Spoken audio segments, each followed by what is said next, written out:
Bab 250.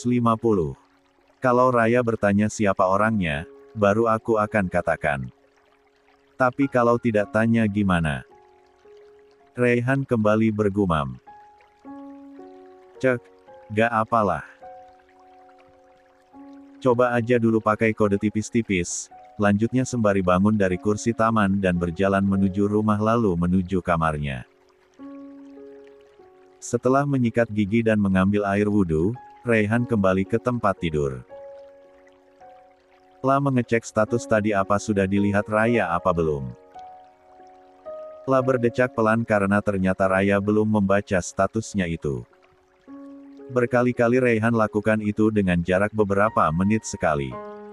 Membuat lelaki tampan tersebut merasa gelisah untuk tidur dan belum bisa tenang. Di tempat berbeda, Raya baru saja meletakkan Siva ke atas tempat tidur setelah menggendong keponakannya itu lebih dari 1 jam lamanya. Ia memang terbiasa menggantikan Riri untuk mengurus Siva. Apalagi sejak sore tadi Siva lumayan rewel dan maunya terus digendong. Sudah, kamu istirahat sana. Mumpung Siva tidur. Mbak juga mau tidur, tutur Riri pelan. Iya, Mbak. Jawab Raya lalu keluar dari kamar kakaknya itu dan masuk ke kamarnya sendiri. 172. Ia duduk sejenak di tepian tempat tidur lalu menggerakkan kepalanya ke kanan dan ke kiri. Rasa pegal menjalar ke seluruh badannya setelah menggendong Siva begitu lama. Terlebih pundaknya.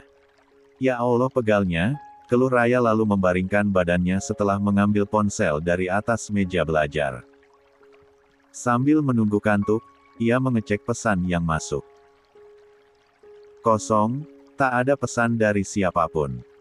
Setelah itu ia berpindah pada status yang dibuat para teman-teman dan keluarga.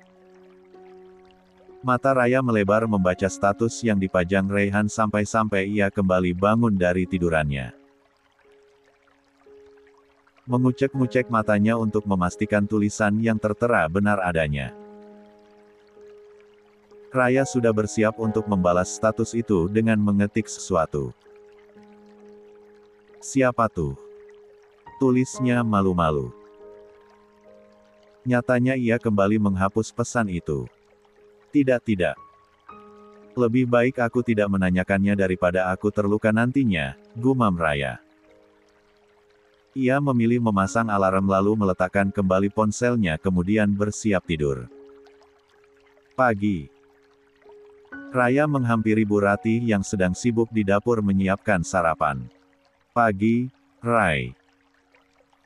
Sudah salat? Tanya Bu Ratih. Sudah, Bu. Bapak gimana semalam, tidurnya nyenyak gak? Balas Raya. Lumayan. Semalam gak terlalu sering kebangun. Cuma minta diantar ke kamar mandi sekali, jawab Bu Ratih. Alhamdulillah kalau gitu. Semoga semakin membaik ya, Bu. Siva juga sepertinya malam beberapa kali kebangun ya. Raya dengar dia nangis soalnya, mau disamperin tapi ngantuk, tutur Raya. Iya, biasalah, namanya juga anak bayi, timpal Bu Ratih. Keduanya bekerja sama menyiapkan sarapan agar lebih cepat selesai dan bisa segera dihidangkan untuk keluarga. Seperti itulah setiap hari yang dilalui Raya di rumahnya. Membantu membersihkan rumah, menyapu halaman, membantu memasak, membantu mengurus Siva, belum lagi mengerjakan tugas-tugas kuliah. Memang sibuk, tapi ia begitu menikmatinya dengan penuh kebahagiaan. Setelah sarapan, dia baru bersiap untuk berangkat kuliah. Lebih pagi karena jaraknya menuju kampus lebih jauh. Dah Siva. Ate berangkat ya. Raya mencium pipi gembil Siva dengan gemas berkali-kali sebelum keluar dari rumah. Setelah itu barulah keluar dan duduk di teras untuk mengenakan sepatu. Saat mengambil sepatu dari rak, tatapan matanya tertuju pada helm yang berada di atas kursi teras. Helm siapa itu? Gumamnya. Raya melangkah lalu meneliti helm yang dipastikan baru itu. Matanya pun tertuju pada sebuah kertas yang 173 terselip di dalam helm tersebut, kemudian mengambilnya. Aku mungkin tidak bisa selalu menjagamu. Tapi semoga helm ini bisa menjagamu dari panasnya terik matahari, dari debu jalanan, dan dari tatapan para lelaki yang ditemui sepanjang perjalanan. Raya mengernyit membaca tulisan yang ada di kertas itu. Ia membolak-balik kertas tersebut mencari nama pengirimnya. Dari siapa ya? Gak ada nama pengirimnya. Apa ini dari Kak Raihan? Tebak Raya dengan jantung berdebar dan senyum merekah. Atau mungkin dari Gio. Lanjutnya menebak mengingat jarak rumah Gio ke rumahnya lebih dekat. 174.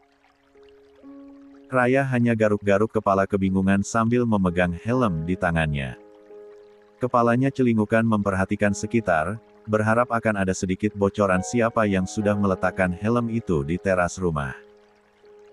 Yang tahu helm punyaku bermasalah kan Kak Raihan doang. Tapi, masa iya dia yang nganterin ke sini terus gak bilang-bilang, mana jauh pula kan. Kayaknya gak mungkin. Kapan juga waktunya, pikir Raya. Ya sudahlah, terserah. Siapapun yang sudah kasih ini, terima kasih banyak ya. Sangat bermanfaat. Tutur Raya sambil mengenakan helm baru itu, kemudian segera menaiki motornya. Pagi ini begitu cerah tapi masih lebih bahagia pagi kemarin.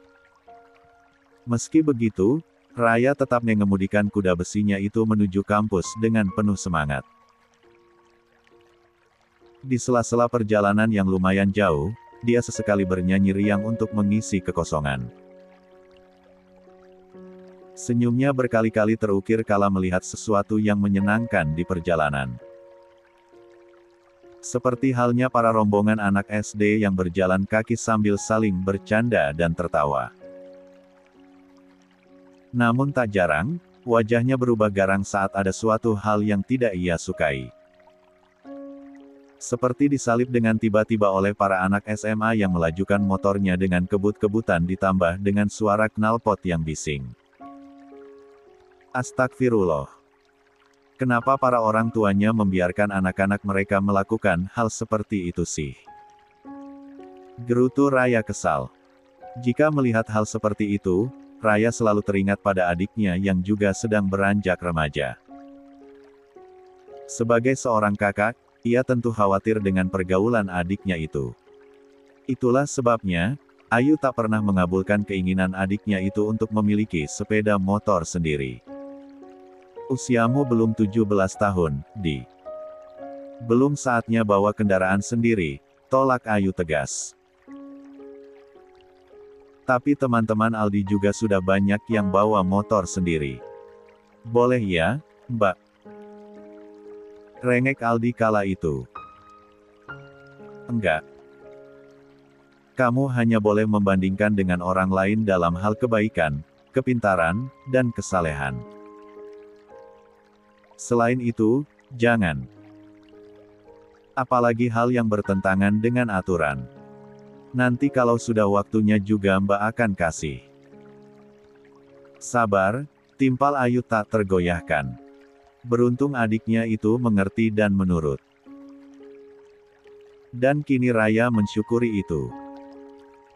Bersyukur karena memiliki kakak yang tegas dalam beberapa hal tapi begitu baik dan perhatian dalam hal lain. 1 jam perjalanan lebih sudah Raya tempuh sampai akhirnya tiba di kampus.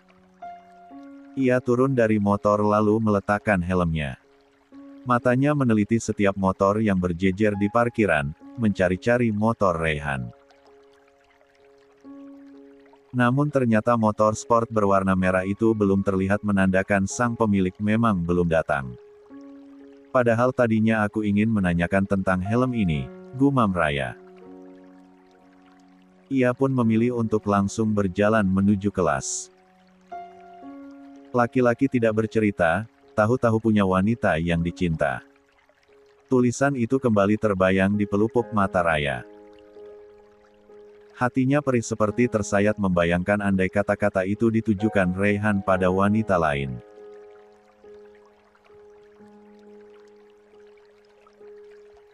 "175. Lelaki sedingin kulkas 4 pintu akhirnya mencair dan mulai belajar bersyair. Hebat sekali wanita itu. Tapi pastinya bukan aku, karena aku hanyalah bagian keluarga untuknya." Raya kembali bergumam dengan hati yang semakin perih. "Sudahlah, Raya. Sekarang saatnya kamu berhenti berharap. Waktunya kamu sadar diri." Raihan sendiri sudah mulai mempublikasikan kalau dia tak lagi sendiri. Ada seorang wanita yang mulai menghuni hatinya. Raya mengambil napas dalam dan mulai bertekad untuk kembali fokus pada kuliahnya. Tak lagi terlalu larut dalam memikirkan cinta yang menurutnya bertepuk sebelah tangan. "Sepertinya aku harus menjauh dari Kak Raihan, Ra. Berusaha untuk selalu menghindar dari tempat-tempat yang kemungkinan besar bisa bertemu dengan dia. Hanya itu satu-satunya cara agar aku bisa melupakannya. Karena setiap kali melihatnya, perasaan yang mati-matian ingin aku coba kubur itu malah muncul lagi. Dan sayangnya semakin besar." Siang ini, Raya mencurhatkan hatinya pada Rara saat sahabatnya itu mengajak Raya ke perpustakaan. "Rai, tapi menurutku itu bukan ide yang bagus. Karena dengan melakukan itu, kamu akan merasa langkahmu di kampus ini menjadi sempit. Mau ke perpus takut ketemu dia. Mau ke kantin, takut ketemu dia. Mau ke masjid, takut ketemu dia. Mau pulang, takut ketemu dia di parkiran," timpal Rara. "Lalu aku harus gimana, Ra? Sedangkan Kak Raihan sendiri sudah terang-terangan memiliki kekasih yang dicintai. Apa aku harus bertemu dia dengan wajah pura-pura tidak terjadi apa-apa padahal hatiku sakit bukan main? Apa aku harus bersikap akrab seperti biasa setelah mengetahui dia mencintai seseorang dan mungkin akan membatasi kedekatannya dengan wanita lain demi menjaga perasaan kekasihnya itu?" Tanya Raya penuh emosional. Bahkan matanya sudah berkaca-kaca dan hampir saja pecah andai ia tak menahannya sekuat tenaga. Seumur-umur, baru kali ini Raya merasa terpuruk karena hal seperti ini. Baru kali ini ia merasakan bagaimana sakitnya hati ketika cinta itu ternyata tak terbalas. Memang harus seperti itu, Rai. Karena hidup harus terus berjalan. Kamu tidak bisa terus-menerus bersikap seperti ini hanya karena cinta. Ayolah. Kamu itu cantik, baik, pintar. Jangan hanya karena satu lelaki, kamu bersedih seperti ini. Move on, Rai, move on, semangat. Tak putus asa, Rara terus menyemangati. Ia ikut sedih melihat sang sahabat yang biasanya ceria dan bersemangat dalam segala hal, kini terlihat lesu dan tak bergairah. "Kalau gak mau ke perpus, kita ke kantin aja, ya. Kita makan siang dulu." Sakit hati kan juga butuh tenaga, kelakar Rara ingin membercandai sahabatnya itu. "Cek, ngeselin." Raya mendelik pelan. "Aku nitip roti aja, ya, Ra.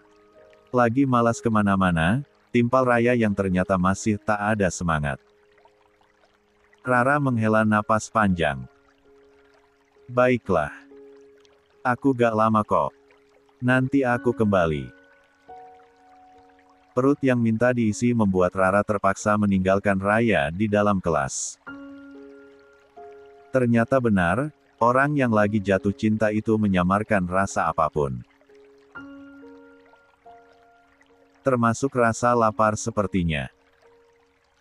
Padahal Raya biasanya semangat banget setiap kali diajak ke kantin, gumam Rara di sela-sela pijakan kakinya menuju kantin.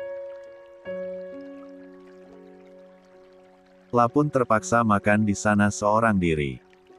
Tanpa diduga ada seseorang yang menghampiri dirinya sendiri duduk di kursi di hadapannya. 176. Ini teman dekatnya Mbak Raya kan ya? Sapa Raihan. Rara yang hampir menyuap makanannya meletakkan kembali sendok ke piring. Iya, sahutnya pendek. Mbak Rayanya kemana kok gak bareng? Tanya Raihan lagi. Ada di kelas, jawab Rara lagi.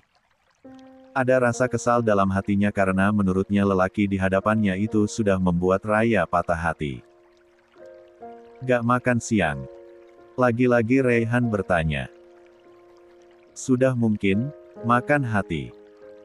Timpal Rara. Raihan mengernyit keheranan karena ternyata teman dekat Raya itu sedikit judes.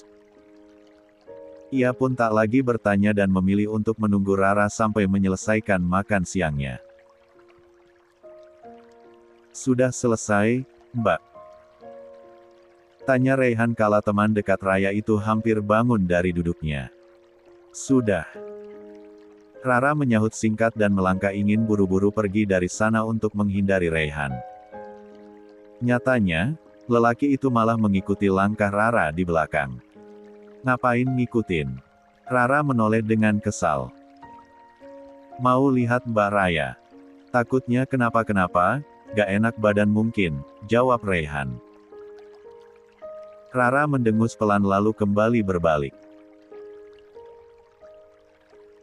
Membiarkan Raihan tetap berjalan di belakangnya. Aku kok merasa dia menyukai Raya ya. Buktinya perhatian banget. Wajahnya aja kelihatan khawatir, gumam. Rara. Ini kelasnya. Mau masuk apa mau aku panggilkan saja Rayanya?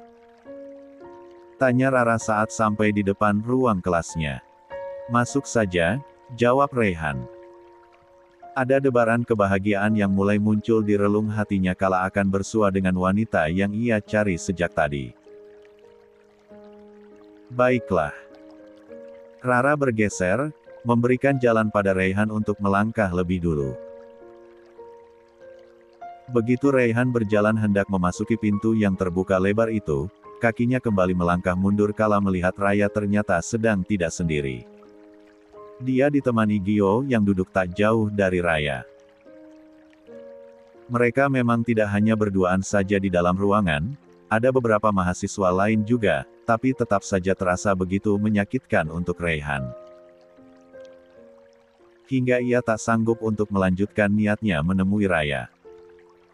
Kok gak jadi masuk? Tanya Rara keheranan saat melihat Raihan keluar lagi padahal baru sampai ambang pintu. Gak jadi. Titip ini saja buat Mbak Raya. Takutnya belum makan siang, timpal Raihan sembari menyerahkan bungkusan yang ditenteng sedari tadi. Setelah itu, ia berbalik dan berjalan untuk kembali ke kelasnya. Rara mengernyit keheranan. Menatap punggung Raihan yang melangkah dengan lesu dan wajah berubah sendu. 177. Saat Rara memasuki ruangan, ia baru paham kenapa Raihan tak jadi masuk. Pantesan, gumamnya. Ngapain di sini? Tanya Rara pada Gio. Rara memang sudah kenal dengan Gio ketimbang Raihan. Tentu karena sejak lama lelaki itu mengejar-ngejar sahabatnya.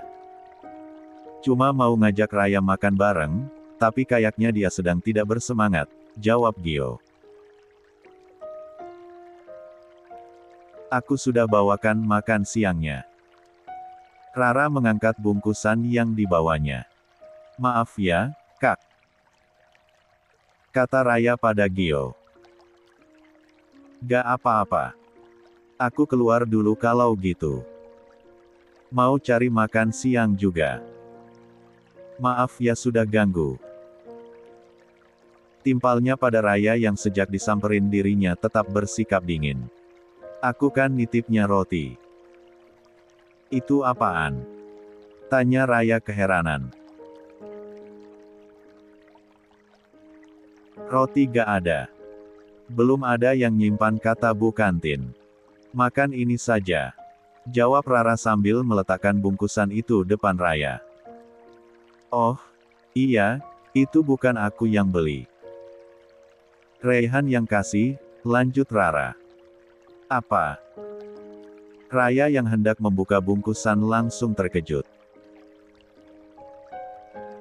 Iya, Raihan yang kasih. Dia bahkan sudah kesini barusan, tapi gak jadi. Malah balik lagi, lapor Rara. Kenapa? Tanya Raya penasaran. Rara mengangkat bahu pelan. Cemburu mungkin melihatmu lagi sama Gio. Cek, kalau ngomong suka asal. Raya mencoba menyangkal. Tak ingin lagi menyisakan harapan apapun. Ya sudah, buka Gi, apaan tuh isinya? Titah Rara. Awalnya Raya merasa sungkan, tapi perut yang terus saja keroncongan membuatnya membuka bungkusan di hadapannya. Siomay, Ra, sama es jeruk, kata Raya. Wah, dia kok tahu ya makanan kesukaanmu yang berbumbu kak 4 nanogram. Minumannya juga gak meleset, goda Rara seraya menyenggol lengan sahabatnya itu. Kebetulan aja kali. Lagi-lagi Raya tak berani berharap. Udah ah. Semakin sering bahas dia, semakin susah buat aku lupakan dia. Lanjut Raya memberi kode agar stop dengan pembahasan yang itu-itu saja. Iya sih, tapi sampai kapan mau menjauh gini? Balas Rara. Gak tahu. Lihat nanti. Untungnya besok-besok libur long weekend lumayan lama. Aku anggap hari libur yang beberapa hari itu sebagai ajang melupakan dia. Meski mungkin susah, jawab Raya di sela-sela mengunyah makanan. Aku dukung apapun yang membuatmu bahagia. Balas Rara penuh ketulusan. Jam pelajaran terakhir telah selesai. Jika biasanya Raya akan paling santai keluar dari ruangan, kali ini dia memilih untuk buru-buru keluar. Dia ingin menghindari untuk bertemu Raihan apalagi menyempatkan basa-basi yang akan membuat cintanya kembali merekah. 178. Saat sampai di parkiran, benar saja, lelaki itu belum terlihat sama sekali. Dengan tergesa Raya mengenakan helmnya lalu menaiki motor. Ia bergegas menarik gas saat melihat Raihan mulai muncul di sekitar parkiran. Mbak Raya, panggil Raihan tapi Raya keburu melesat dengan motornya menuju gerbang keluar kampus. Raihan menarik napas panjang. Dia kenapa? Ya. Berasa aneh seharian ini, gumamnya keheranan. Mungkin buru-buru kali ya. Lanjutnya berprasangka positif sambil berjalan menuju motornya. Ray, aku gak percaya kamu sudah punya pacar pilihan sendiri. Aku yakin pasti kakekmu itu cuma ngada-ngada. Pokoknya selama janur kuning belum melengkung, aku masih bebas untuk mendekatimu, tutur Ika yang sudah berdiri di samping motor Raihan. Raihan hanya melirik sekilas. La memilih untuk tak menanggapi dan langsung melajukan motornya keluar dari kampus. Meski pikirannya sedikit berantakan, tapi ia tetap berusaha konsentrasi selama mengendara sampai tiba di rumahnya dengan selamat. Assalamualaikum. Raihan mengucap salam dengan lesu lalu mencifem punggung tangan Padama. Waalaikumsalam, Ray. Sudah pulang. Timpal Pak Damar. Sudah, Kek. Ray langsung ke kamar mau istirahat. Balas Rayhan. Pak Damar hanya mengangguk sambil geleng-geleng kepala pelan melihat kelesuan sang cucu. Sudah 2 hari ini kamu gak semangat, Ray, gumamnya. Jatuh cinta sih jatuh cinta, tapi gak gini juga, lanjut Pak Damar. Ternyata benar, iya, rindu itu berat. Buktinya gak ketemu seharian saja sudah membuat lesu dan gak semangat. Rayhan kembali meneluapkan perasaannya di status WhatsApp. Dan status kali ini, langsung dilihat oleh Raya namun tak memberi tanggapan apa-apa. Jangankan bertanya. Gak peka. Apa kamu gak menerasa status-status itu ditunjukkan buatmu? Keluhnya diakhiri helaan napas panjang. 1 hari, 2 hari, sampai 3 hari tak masuk kampus karena libur yang lumayan lama, membuat rindu di hati Rayhan kian menggunung tinggi. Apalagi tak ada sekalipun percakapan yang mereka lakukan meski sekadar berbalas pesan. Hal itu membuat Rayhan merasa galau bukan main.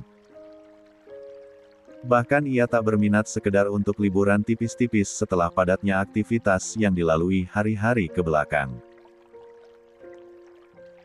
Tanggal merah sudah mau habis, tapi kamu masih diam saja di rumah, Ray.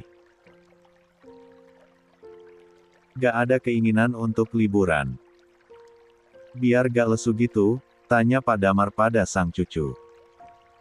Enggak, Kek. Males kemana-mana.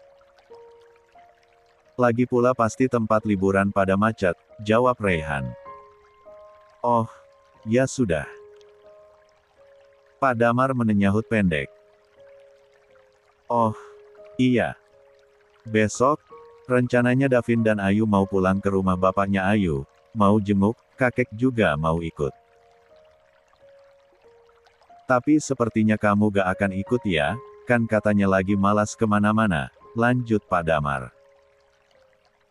179. Ray mau ikut kok, Kek, jawab Rayhan lantang. Pak Damar mengulum senyum diam-diam. Tadi kelihatannya lesu sekali kenapa sekarang berubah sangat bersemangat. Godanya. Perasaan kakek aja kali, elak Rayhan tanpa berani menatap kakeknya itu. Jangan ngelak terus. Coba kakek tebak. Kamu suka ya sama Raya? Tanya Pak Damar langsung ke inti. Mbak Raya. Rayhan terlihat salah tingkah. Ia bingung harus berkata apa karena ia baru pertama kali mengalami hal seperti ini. Sudahlah, akui saja kalau kamu jatuh cinta sama dia. Kemarin-kemarin, kakek dengar bisik-bisik katanya ada yang nyuruh sopir keluarga buat simpan helm di teras rumah Raya. Buat apa coba kamu lakukan itu kalau bukan karena cinta? Ungkap Pak Damar dengan senyum lebarnya. Rayhan menunduk malu karena aksinya itu ketahuan. Padahal dia sudah mewanti-wanti sang sopir untuk gak buka suara pada siapapun. Kakek ikut senang karena akhirnya kamu merasakan apa itu jatuh cinta. Dan menurut kakek, Raya adalah wanita yang tepat. Sesuai kesepakatan kita kala itu, saat kamu sudah menemukan seseorang yang kamu cintai, kakek gak ingin berlama-lama. Besok kita ke sana untuk jenguk bapaknya Raya sekaligus melamar Raya, bagaimana? Tawar Pak Damar dengan wajah serius. Melamar. Ulang Rayhan dengan mata melebar. 180. Di bangku bambu belakang rumahnya, Raya sedang termenung sendirian. Punggungnya menyender pada pohon yang menjadi penyangga kursi tersebut. Kedua kakinya diangkat ke atas dijadikan tumpuan dagu yang diletakkan di lutut. Angin sore itu berembus kencang menerbangkan ujung jilbabnya. Menyapu kulitnya dan menghadirkan sensasi kesegaran alami untuk jiwanya yang tengah merana. Raya menarik napas dalam berkali-kali. Perasaan aneh di hatinya sudah bercokol beberapa hari lamanya. Tepatnya setelah ia bertekad untuk melupakan Raihan. Dan itu membuat hari-harinya menjadi tak bersemangat. Terkadang seperti tersayat, terkadang seperti nyut-nyutan, terkadang seperti dicubit. Rasa-rasa aneh itu bergantian menyerang segumpal daging di dalam D4 danya. Perasaan yang seumuran hidup baru Raya rasakan akhir-akhir ini. Ternyata begini rasanya patah hati. Gak karuan, keluhnya dengan tatapan menerawang, menatap langit sore di mana warna jingga mulai muncul di atas sana.